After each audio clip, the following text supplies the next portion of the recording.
Guys welcome back to my YouTube channel EN learners. I hope आप सब अच्छे होंगे। तो चले गाइज आज की वीडियो को स्टार्ट करते हैं। तो आज की वीडियो जो है आपकी UGC नेट से रिलेटेड है। इसका जो आपका फर्स्ट पेपर आता है उसका आज हम पूरा सिलेबस जो है आपके साथ डिस्कस करने वाले हैं। साथ ही साथ आपको ये भी बताएंगे आपको किस यूनिट में आपको किस में जो है ज़्यादा फोकस रखना है, कौन सी यूनिट आपको अच्छे से क्लियर करनी है, किस यूनिट को आप थोड़ा सा छोड़ सकते हो तब भी आपका काम चल जाएगा। तो ये सारी चीजें जो हम डिस्कस करने वाले। तो जैसे कि आप स्क्रीन पर देख पा रहे होंगे, विश्वविद्यालय अनुदान आयोग ये आपका UGC के द्वारा ही दिया जाने वाला सिलेबस है। यही UGC नेट जो है आपका सिलेबस फिक्स रखता है नेट वाले बच्चों के लिए। ठीक है, ये पेपर आपका किसके लिए है? ये पेपर है आपका पेपर फर्स्ट, क्योंकि आपके पेपर जो है दो होते हैं। एक जो होता है आपका फर्स्ट पेपर, दूसरा होता है आपका सब्जेक्टिव। ठीक है, सब्जेक्ट से रिलेटेड भी मैंने आपको सिलेबस डिस्कस किया हुआ है। जिनका भी आपका सब्जेक्ट एजुकेशन है वो जाकर प्रीवियस वीडियो चेक कर लेना, उसमें भी मैंने आपको सारी इन्फॉर्मेशन दे रखी है। साथ ही साथ अगर आप चाहते हो कि आपके ही सब्जेक्ट का मैं सिलेबस डिस्कस करूं तो आप मुझे कमेंट बॉक्स में बता देना, और उस सिलेबस की PDF जो है मैं आपको टेलीग्राम चैनल पर शेयर कर दूंगी, और इसकी PDF भी आपको टेलीग्राम चैनल पर मिल जाएगी। तो आप टेलीग्राम चैनल जरूर ज्वाइन कर लेना, क्योंकि आपका सिलेबस नेट क्लियर करने के लिए सबसे ज़्यादा इंपॉर्टेंट है। अगर आपको सिलेबस के बारे में ही नहीं पता, चाहे आप कितनी अच्छी भी तैयारी कर लो, आपका जो है नहीं क्लियर होने वाला। अगर क्लियर हो भी गया तो आगे जो है आपको प्रॉब्लम आएगी, असिस्टेंट प्रोफेसर बनने में प्रॉब्लम आ जाएगी, या फिर आप PhD भी करोगे, इंटरव्यू वगैरह दोगे, तो जब तक आप पूरे नेट को अच्छे से समझोगे नहीं, इसी के बेस पर तैयारी नहीं करोगे, तो तब तक आपका नेट का भी कोई बेनिफिट नहीं है। क्योंकि ये आपको असिस्टेंट प्रोफेसर बनाना चाहते हैं तो आपके अंदर इतनी एलिजिबिलिटी होनी चाहिए कि आप असिस्टेंट प्रोफेसर की पोस्ट पर जा सको। तो उसके लिए जो है आपको सारी चीज़ें डिटेल में अच्छे से चीज़ें समझनी होगी। तो जैसे कि आप देख पा रहे हो, आपका फर्स्ट पेपर के लिए यहाँ पर लिखा हुआ है, जो कि आपका होता है जर्नल पेपर, सामान्य प्रश्न पत्र, शिक्षण और शोध अभिवर्ती के नाम से आप ये जानते हो, लेकिन ये आपका जर्नल पेपर होता है। ये हर स्टूडेंट के लिए सेम होगा, चाहे कोई भी स्टूडेंट अपनी मास्टर डिग्री किसी भी सब्जेक्ट से करके आए हो, ये उनके लिए सेम ही रहने वाला है। लेकिन आपको इस चीज़ में डाउट होगा कि जो बच्चे मैथ वगैरह MSc वगैरह करके आए तो उनके लिए सिलेबस नहीं है, उनका सिलेबस CSIR कराता है, उनका सिलेबस अलग है। ये आपका आर्ट वाले स्टूडेंट जो सिर्फ नेट देते हैं, UGC नेट, ये उनके लिए। ठीक है, तो इसमें आपको कन्फ्यूजन में नहीं रहना कि मैम ये जो है हमारा मैथ वगैरह में भी चलेगा, नहीं। ये आपका art side, commerce side, economics, इस टाइप के जो आपके सब्जेक्ट होते हैं उसमें यही आपका सिलेबस होता है। ठीक है, तो जैसे कि आप देख पा रहे हो कि आपका फर्स्ट पेपर हो गया। आपके पेपर के कितने क्वेश्चन आते हैं पहले ये भी डिस्कस कर लेते हैं। आपके फर्स्ट पेपर में आते हैं क्वेश्चन टोटल 50, और ये 50 क्वेश्चन ही आपको GRF या फिर नेट क्लियर करा सकते हैं। बहुत से स्टूडेंट का फर्स्ट पेपर अच्छा नहीं होता, जिस कारण से उनका नेट रह जाता है। तो आपको फर्स्ट पेपर पर भी ध्यान देना होगा, क्योंकि सेकंड पेपर तो आप 2 साल तक पढ़ गए हो, तो आपको उसमें इतनी प्रॉब्लम नहीं होती जितनी आपको फर्स्ट पेपर में होने वाली है। तो यहाँ पर आपके 50 क्वेश्चन होते हैं, और एक क्वेश्चन जो है आपका 2 मार्क्स का होता है। तो टोटल आपके ये पेपर जो होता है 100 नंबर का होता है। ऐसे ही आपका सेकंड वाला होता है पेपर, उसमें आपके टोटल आते हैं 100 क्वेश्चन, और वो 100 क्वेश्चन होते हैं 200 मार्क्स के। तो पूरा आपका UGC नेट का पेपर आता है 300 में से। ठीक है, तो आपको ये सब चीज़ें समझ में आ गई होगी। तो जैसे कि आप यहाँ पर देख पा रहे हो आपका प्रश्न पत्र 1, तो ये है आपका पेपर 1। यहाँ पर आपकी सबसे पहले फर्स्ट यूनिट दे रखी है। पहले आप यूनिट के बारे में जान लीजिए। आपका सिलेबस जो है 10 यूनिट में डिवाइड है। ठीक है, और ये 10 की 10 यूनिट है आपकी अलग अलग चीज़ों से रिलेट करती है। और ऐसे ही आपकी सेकंड पेपर में भी है, उसमें भी आपकी 10 यूनिट से रिलेट करते हैं। लेकिन हम आज डिस्कस करेंगे फर्स्ट पेपर का। तो जैसे कि आप देख पा रहे हो कि आपकी सबसे फर्स्ट हो गई इकाई फर्स्ट, शिक्षण अभिवर्ती। तो जो भी स्टूडेंट BEd MAd वगैरह करके आते हैं उनके लिए जो यूनिट है वो इजी पड़ जाती है। लेकिन जैसे इकोनॉमिक्स वाले बच्चे हो गए या फिर आपके कॉमर्स वाले बच्चे हो गए, उनके लिए जो है टफ पड़ती है, क्योंकि उन्होंने शिक्षण अभिवर्ती नहीं पढ़ी होती। लेकिन जो बच्चे BEd MAd वगैरह करके आते हैं उन्होंने ये सब चीज़ें बहुत अच्छे से पढ़ी हुई है, तो उनकी फर्स्ट यूनिट जो है वो ईजी पड़ जाती है। तो चलिए देखते हैं आपके फर्स्ट यूनिट के अंदर क्या क्या दिया हुआ है। तो आपका सबसे पहले है आपका शिक्षण। शिक्षण की आपको अवधारणा, उद्देश्य, शिक्षण के स्तर, आपके स्मरण, समझ, विचारात्मक, ये सारे आपके स्तर पूछे जाते हैं। इससे क्वेश्चन आपका आता है विशेषताएं और मूल अपेक्षाएं। ठीक है, ये तो हो गया आपके फर्स्ट पॉइंट में। सेकंड पॉइंट में क्या, शिक्षार्थी की विशेषताएं, या आपके सेकंड पॉइंट में इसमें भी विशेषताएं में आपसे पूछेंगे किशोर की या फिर वयस्क शिक्षार्थियों की अपेक्षा, जैसे शैक्षिक, सामाजिक, इन भावात्मक विभिन्नताओं के आधार पर। इसके बाद जो है आपका थर्ड में क्या है, आपकी शिक्षण प्रभावक तत्व, जो आपके शिक्षण में, आपके टीचिंग में कौन से प्रभाव आपके इफेक्ट डालते हैं, वो सारी चीजें यहाँ पर, जैसे शिक्षक हो गया, सहायक सामग्री कैसे यूज कर रहा है, सुविधाएं हो गई, आपकी शैक्षिक वातावरण क्या है, तभी तो बच्चा सीख पाएगा। तो ये सारी चीजें जो है आप पर प्रभाव डालते हैं। आगे चलते हैं, आपका आगे है आपका उच्च अधिगम संस्थाओं में शिक्षण की पद्धति, कौन कौन सी आपकी पद्धति यूज करती है, कौन सी आपकी टेक्निक यूज की जाती है टीचिंग के लिए, जैसे कि अध्यापक केंद्रित हो गया, शिक्षा शिक्षार्थी केंद्रित हो गया। तो ये सब चीजें जो है आपसे पूछी जाएगी। यहाँ पर आपका ऑनलाइन ऑफलाइन भी आपका यूज करना स्टार्ट कर दिया। यहाँ पर जो है आपका स्वयं प्रभा मोक्ष, ये जो है क्वेश्चन यहाँ से आते हैं, ठीक है। इस बार भी आपका स्वयं से भी आया था। इन सब से आपके क्वेश्चन आते हैं, किसी ना किसी शिफ्ट में आपको इससे क्वेश्चन मिलेंगे।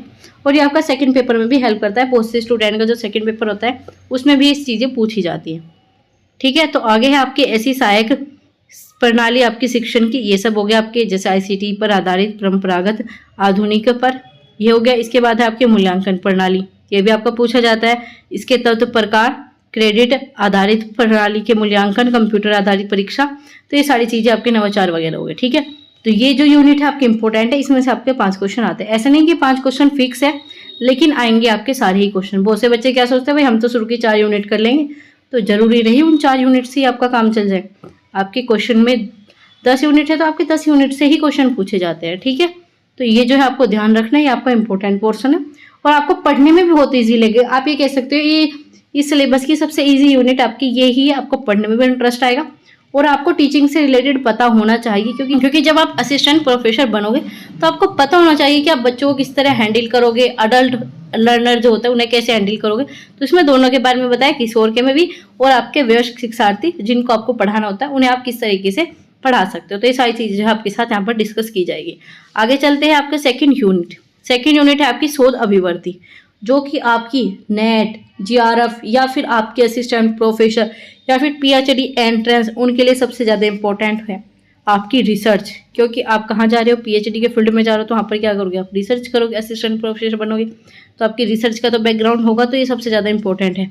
इसकी यूनिट आपको यहाँ पर बहुत शॉर्ट में दिखाई दे रही होगी, लेकिन इसके अंदर जो है बहुत सारी चीज़ें आपको पढ़नी होती है और आपको शोध अपना रिसर्च सबसे अच्छा करना होगा। अगर आप इंटरव्यू वगैरह में भी जा रहे हो, रिसर्च से आपके क्वेश्चन पूछे ही जाते हैं। तो सबसे पहले क्या बताना है आपको, रिसर्च का अर्थ पता हो, प्रकार पता हो, विशेषता पता हो। ऐसे आपके प्रत्यक्षवाद होता है और आपका उत्तर प्रत्यक्षवाद के इनके उपागम, ये सब चीजें आपकी इंपॉर्टेंट है, ये सब आता है। इसके बाद आपको शोध पद्धतियां में भी आपको अलग अलग तरह की देखने को मिलेगी, जैसे कि आपकी प्रयोगात्मक होगी, विचारात्मक, ऐतिहासिक, गुणात्मक, आपकी मात्रात्मक, इन सबसे भी क्वेश्चन पूछे जाता है। और इनके अंदर जो है आपके अलग अलग रिसर्च आती है।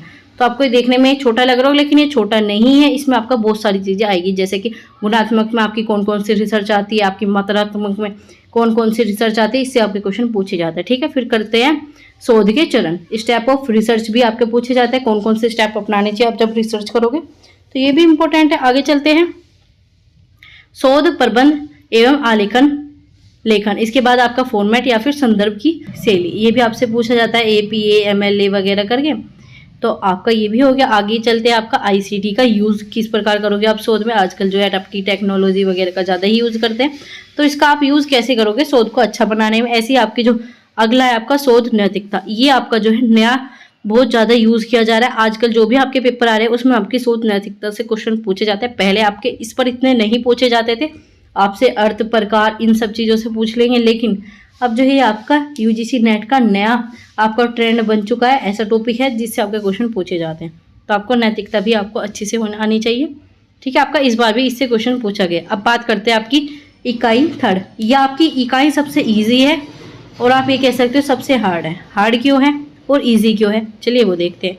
ईजी आपकी इसलिए जो आपका एक कॉम्प्रिहेंसिव मिलता है, आपको एक पैसेज मिलेगा, उसके अकॉर्डिंग ही आपको क्वेश्चन वहाँ पर ढूंढने होंगे, ठीक है। अब बात करते हैं, आपको एक पैसेज तो मिल गया, आपको ये 5 क्वेश्चन ढूंढने हैं, तो आपके लिए सबसे इजी हो जाएगा, क्योंकि आपको उसमें याद नहीं करना, कुछ समझना नहीं है। तो आप इस यूनिट को एक तरह से आपको इसमें कुछ नहीं करना, सिर्फ आपको प्रैक्टिस करनी है। तो ये क्या हो गया आपका इजी। अब बात करते हैं हार्ड की। हार्ड में ये होता है कि कई क्वेश्चन का आंसर आपको ये लगेगा इसका ये ही है, लेकिन बहुत बार जो है आपको उसका आंसर अलग मिलेगा। इस वजह से जो है आपकी हार्ड पड़ जाती है, क्योंकि ये आपका सिंपल पैसेज नहीं पूछते जो अब तक आप करते आए हो CTET वगैरह या फिर अदर किसी भी एग्जाम में। ये आपका बहुत ही अच्छे लेवल का पूछा जाता है। वो अलग बात है कि आपका लक अच्छा है, आपकी शिफ्ट में ईजी आ गया, लेकिन इसका जो आपका ये कॉम्प्रिहेंसिव आता है ये बहुत ही अच्छे लेवल का पूछा जाता है, ठीक है। तो ईजी हार्ड इस चीज़ पर डिपेंड करता है आपकी किस शिफ्ट में आया और किस तरीके से आया, ठीक है। वैसे इसमें बस सीधा यही होता है, आपको एक पैसेज दिया, उसके आपके 5 क्वेश्चन जो है आपसे पूछ लिए, ठीक है। तो आपके इसमें 5 क्वेश्चन आएंगे, ये आपका फिक्स ही होता है। बाकी सभी यूनिट को ये नहीं कह सकते फिक्स है, लेकिन ये और दूसरी आपकी DI वाली, वे दोनों आपकी फिक्स ही होती है। चलिए अब आगे देखते हैं आपकी यूनिट 4। ये भी यूनिट आपकी बड़ी इंटरेस्टिंग है, आपको पढ़ने में भी अच्छा लगेगा, क्योंकि आपकी कम्युनिकेशन आ गई। कम्युनिकेशन जब आप पढ़ोगे आपको ये बोरिंग नहीं लगेगा। हाँ, बस इसमें कुछ आपको मॉडल वगैरह है जिसमें आपको थोड़ी प्रॉब्लम हो सकती है, वरना ये भी आपकी फर्स्ट यूनिट की तरह है जिसे आपको पढ़ने में बहुत अच्छा लगेगा।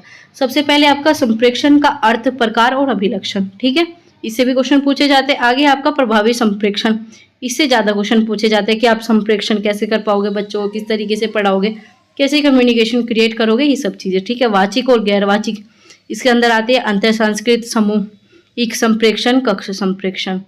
आगे चलते हैं, इसमें है प्रभावी संप्रेक्षण की बाधाएं, और आपका लास्ट में आ गया जन, मीडिया व समाज, ये भी पूछा जाता है। तो ये संप्रेक्षण वाली यूनिट बहुत ही अच्छी है, आप इसे पढ़ोगे आपको इंटरेस्ट भी आएगा। बाकी सभी यूनिट भी अच्छी है लेकिन ये वाली आपकी बहुत अच्छी है, ठीक है। जैसे कि आपकी फर्स्ट यूनिट होगी सेम ही आपकी उसी की तरीके से। बट इसमें जो आजकल क्वेश्चन पूछे जा रहे हैं वो बहुत ही डीप में पूछे जा रहे हैं, बहुत ही अलग कॉन्सेप्ट से आपसे निकाल कर दे रहा है, क्योंकि यूजीसी नेट का पूरा पैटर्न जो है बदल चुका है, पहले वाली चीज़ें नहीं रही। ये बहुत ही अच्छे क्वेश्चन जो है अब आपसे पूछ रहा है, इसका लेवल जो है इन्होंने बढ़ा दिया, तो अब जो है आपको बहुत अच्छे से ये सब चीज़ें करनी होगी। आगे चलते हैं आपकी यूनिट 5 जो कि आपकी गणितीय तर्क और अभिवर्ती, ये आपकी मैथ से रिलेटेड है। इससे आपके मैथ से रिलेटेड आपके 5 क्वेश्चन आएंगे। ये भी 5 फिक्स नहीं होते, कभी क्वेश्चन आते हैं, कभी आपके 3 आ जाते हैं, तो कभी आपके 4 क्वेश्चन और कभी तो आपके पूरे 5 ही पूछ लेता है, ठीक है। तो ये आपकी मैथ से रिलेटेड हो गई, ठीक है। इसमें पूरा मैथ आएगा, जैसे कि आपके तर्क के प्रकार आ गए, ठीक है, संख्या श्रेणी, रीजनिंग आ गई, आपकी अक्षर श्रृंखला हो गई, कूट और संबंध हो गए, गणित अभिवर्ती में जैसे अंश हो गया, समय, दूरी, अनुपात, समानुपात, परसेंटेज हो गया, लाभ और हानि हो गया, ब्याज हो गया, छूट हो गया, औसत हो गया, इन टॉपिक से जो है पूछे जाता है। और इन्होंने टॉपिक दे रखे हैं तो आप इन्हीं अपना तैयार कर लेना, इससे क्वेश्चन जो है आपके बनेंगे, ठीक है। अब बात करते हैं आपकी यूनिट 6 युक्ति युक्त तर्क, जो कि आपकी सबसे आप कह सकते हो टफ है, या फिर ऐसी यूनिट कह सकते हो जो आपने आज तक कभी नहीं पढ़ी, क्योंकि इसमें आपको ऐसी ऐसी चीज़ें देखने को मिलेगी जिसका आप ये कह सकते हो कि ये तो चीज़ हमने कभी पढ़ी नहीं। तो ये आपकी ऐसी ही यूनिट है। सबसे पहले आ जाएगा युक्ति के ढांचे का बोध, युक्ति के रूप, आपके निरूपाधिक तर्क वाक्य का ढांचा, अवस्था, आकृति, औपचारिक अनौपचारिक युक्ति दोष, आपका भाषा का प्रयोग, भाषा के लक्षणार्थ, इस टाइप के आपके यहाँ पर पूछे जाएंगे, ठीक है। इसमें क्या होता है, इसमें जब आप पढ़ोगे ना तो आपको हो जाएगा, जब आप इसकी अच्छे से तैयारी करोगे तो ये आपको इजी लगने स्टार्ट हो जाएगी। बस आपको एक बार कॉन्सेप्ट जो है समझ में आने चाहिए। इसके कॉन्सेप्ट जो है इजीली आपको समझ में नहीं आएंगे। आपको एक बार समझ में नहीं आ रहा तो आप 2 बार पढ़िए, 2 बार समझ में नहीं आ रहा आप 3 बार पढ़िए। इससे क्वेश्चन आपके आजकल बहुत अच्छे पूछे जाते हैं और इससे क्वेश्चन आते ही है, ठीक है। बहुत ही अच्छे वाले क्वेश्चन आपके इससे बनते हैं, और आजकल जो है यूजीसी नेट जो है इससे ज़्यादा क्वेश्चन आपके पूछने लगा है। पहले नहीं पूछता था इतने टफ और इतने डीपली, लेकिन आजकल जो है इस वाली यूनिट से बहुत अच्छे क्वेश्चन पूछता है। आगे चलते हैं, युक्ति के प्रकार हो गए आपके निगनात्मक, आगात्मक, युक्ति का मूल्यांकन, विशिष्टीकरण, अनुरूपता, ये भी आपके पूछे जाते हैं। आगे चलते हैं आपके वेन का आलेख, ये वाले आपके वेन के आलेख वाला आपका रीजनिंग से रिलेटेड हो गया, जैसे वैधता, सुनिश्चितता वगैरह, इसके आपके सरल बहुप्रयोग, ये भी आपका क्वेश्चन आता है। आगे है आपका भारतीय तर्क शास्त्र ज्ञान व साधन, ये आपका पूछा जाता है। और आगे जो ये है ना आपके प्रमाण, प्रत्यक्ष, अनुमान, उपमान, शब्द, अर्थापत्ति और अनुपलब्धि, ये क्वेश्चन जो है आपके इनसे 1 ना 2 क्वेश्चन आपके पूछा जाता है। सिर्फ आपके इसी पॉइंट से क्वेश्चन पूछे जाएंगे। आपके 2 क्वेश्चन पूछ ले, 1 क्वेश्चन पूछ ले, पूछेगा जरूर आपके, ठीक है। आगे आपके अनुमान की संरचना, प्रकार, व्याप्ति, हेत्वाभास, इनसे भी आपके क्वेश्चन पूछे जाते हैं, ठीक है। तो ये आपके जो लास्ट में आपके ज़्यादा इंपॉर्टेंट है और इनसे क्वेश्चन बनेंगे, ठीक है तो आपके ये सारे इंपॉर्टेंट, कोई सी भी चीज़ पूछ लेगा, लेकिन ये जो है आपके आप ट्रेंड में चल रहे हैं, सबसे ज़्यादा इनसे क्वेश्चन पूछे जाते हैं। आगे चलते हैं आंकड़ों की व्याख्या, जिसे आप बोलते हो DI, ठीक है। तो DI में क्या होता है, DI में आपको सीधा एक आपका पैराग्राफ देगा या फिर आपको एक टेबल देगा, ठीक है। उस टेबल में से जो है आपको जितने क्वेश्चन पूछे गए, आपके 5 ही क्वेश्चन इसमें फिक्स होते हैं, तो उन 5 का जो है आपको आंसर देना, ठीक है। ये जो आपको स्टार्टिंग में दे रखी है आंकड़ों के शोध, प्राप्ति, वर्गीकरण, इनसे क्वेश्चन नहीं पूछे जाते, फिर भी आप थोड़ा सा पढ़ लेना। इनसे क्वेश्चन वैसे आएंगे नहीं, सिर्फ आपको जो है उस टेबल से क्वेश्चन आएंगे, उसमें से आपके 5 क्वेश्चन पूछ लिए जाएंगे। तो ये जो है आप इन्हें छोड़ सकते हो, या फिर आप 1-2 दिन में इन्हें कवर कर लोगे, इसमें ज़्यादा आपको प्रॉब्लम नहीं होगी। जैसे बार चार्ट हो गया, हिस्टोग्राफ हो गया, पाई चार्ट हो गया, टेबल चार्ट हो गया, रेखा चार्ट हो गया, आंकड़ों के मानचित्रण हो गया, आंकड़ों की व्याख्या हो गया, आंकड़ों व सुशासन हो गया। आप इन्हें 1-2 दिन में कवर कर लेना, लेकिन जो है आपको DI की प्रैक्टिस करनी है। आप प्रीवियस ईयर के DI उठा लेना, उसके अकॉर्डिंग अपनी प्रैक्टिस कर देना। मैं आपको लास्ट ईयर के जितने भी प्रीवियस पेपर है वो जल्दी ही अपलोड करा दूंगी, उनकी प्रैक्टिस जो है हम जल्दी ही चैनल पर स्टार्ट करेंगे, और उसी के अकॉर्डिंग जो है आपको आगे अपनी प्रैक्टिस करनी है। जितने भी मैं आपको कॉन्सेप्ट बताऊंगी, जितने भी आपको मैं इंपॉर्टेंट टॉपिक दूंगी, आपको वो सब अपने क्लियर करना है। जल्दी ही हम UGC नेट के जितने लास्ट ईयर पेपर हुए हैं, उससे पहले जितने भी लास्ट ईयर के पेपर हुए हैं, वो सारे ही प्रीवियस पेपर हम डिस्कस करने वाले हैं। तो जिन्होंने अभी तक चैनल को सब्सक्राइब नहीं किया वो चैनल को सब्सक्राइब कर लीजिए, क्योंकि यहाँ पर आपको यूजीसी नेट से रिलेटेड बहुत सारी इन्फॉर्मेशन, आपके जितने भी डाउट होते हैं वो सब क्लियर किए जाते हैं। आपको ये भी बताया जाता है कब आपका एग्जाम होगा, मेरिट वगैरह बहुत सारी चीजें जो है आपको चैनल पर मिल जाएगी।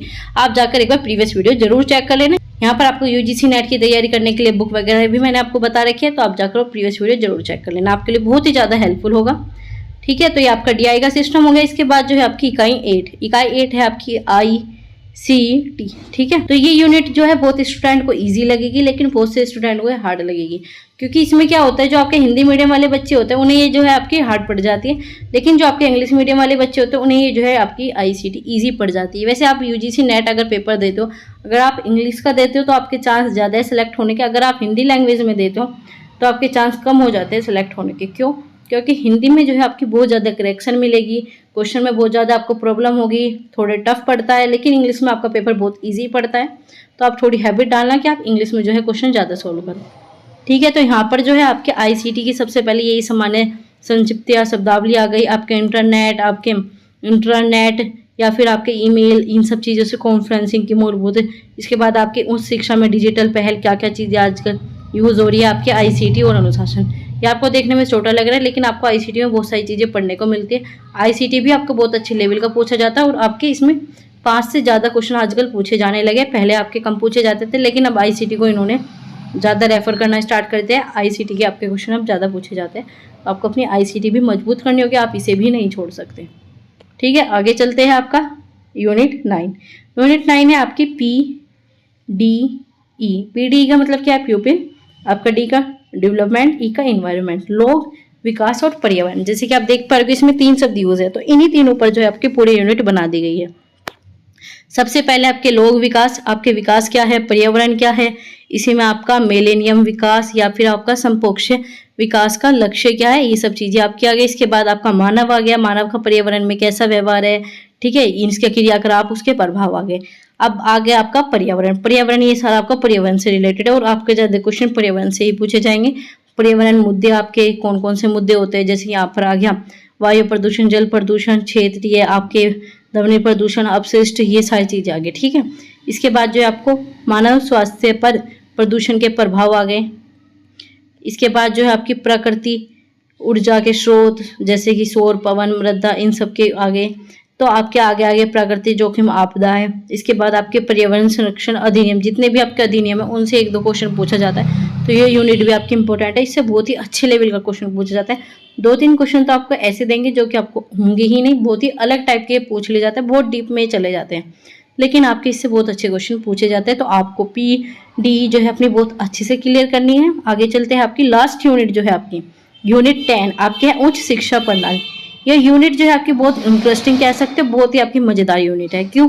क्योंकि आपकी हायर एजुकेशन की, आप जहाँ पर पढ़ाओगे, आप हायर एजुकेशन की जो है यहाँ पर आपको नॉलेज दी जाएगी। इसमें आपको न्यू एजुकेशन पॉलिसी, सारे जितने भी आपके आयोग आए हैं, जितने भी स्वतंत्रता के बाद आए हैं, स्वतंत्रता के पहले आए हैं भारत में, वो सारी चीज़ें जो आपको शिक्षण प्रणाली यहाँ पर आपको सारी पढ़ाई जाएगी।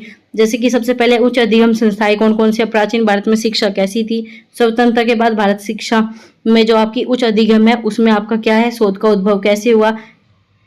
ऐसे यहाँ पर भारत में प्राच्य, पारंपरिक और गैर पारंपरिक अधिगम कार्यक्रम आ गया। आपका व्यवसायिक, आपका तकनीकी कौशल आधारित जो कि आपके आजकल चल रहे हैं, उन सब चीज़ों पर मूल्य शिक्षा आगे, पर्यावरण शिक्षा ऊपर ही आ जाएगी आपकी।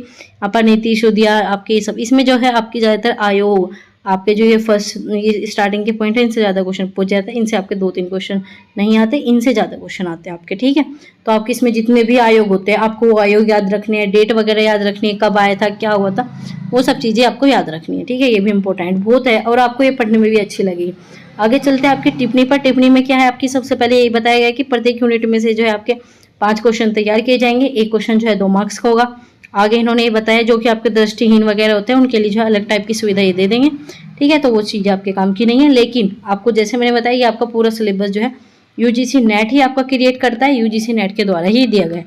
इस पेपर की पूरी PDF जो मैं आपको टेलीग्राम चैनल पर शेयर कर दूंगी, और जल्दी ही आपके प्रीवियस पेपर भी आपको सोल्व कराए जाएंगे, कॉन्सेप्ट भी आपको बताए जाएंगे। जल्दी ही आपकी क्लासेस भी इससे रिलेटेड मैं आपकी स्टार्ट करा दूंगी। तो जो भी चैनल के साथ नया जुड़ा है वो चैनल को सब्सक्राइब कर लीजिए और बेल आइकन को प्रेस कर लीजिए, ताकि ऐसी इंपॉर्टेंट इन्फॉर्मेटिव वीडियो आपको मिलती रहे। साथ ही साथ अगर आपको किसी भी प्रकार का डाउट है यूजीसी नेट से रिलेटेड, आपके पेपर कितने आएंगे, आपके कितने मेरिट पर पास होता है, वो सब चीज़ें जो मैंने डिटेल में आपको वीडियो बना रखी है, आप अगर उन वीडियो को देख लेते हो तो आपको 1% का डाउट नहीं बचेगा। मैंने सारी चीज़ें बता रखी है, जीआरएफ कब मिलेगा, उसके बेनिफिट क्या है, बहुत सारी चीज़ें जो है आपको प्लेलिस्ट में मिल जाएगी। एक बार आप जाकर चैनल पर आपको प्रीवियस वीडियो जरूर चेक कर लेनी, क्योंकि ऐसे ऐसे पॉइंट मैंने आपको बताए हुए हैं जो कि आपको पता होने चाहिए, और वो पॉइंट जो आपको इजीली समझ में भी नहीं आएंगे और ना ही आपको पता लगेगा कि ये चीज़ें भी आपके यूजीसी नेट में होती है। तो जाकर आप वो जरूर देख लेना। तो गाइज आज की वीडियो में इतना ही था। वीडियो को ज़्यादा से ज़्यादा लाइक कीजिए, अपने दोस्त के साथ शेयर कीजिए, और वीडियो कैसी लगी कमेंट बॉक्स में बताना ना भूलें। ऐसे ही चैनल के साथ जुड़े रहें। Thanks for watching, keep learning, keep supporting EN learners.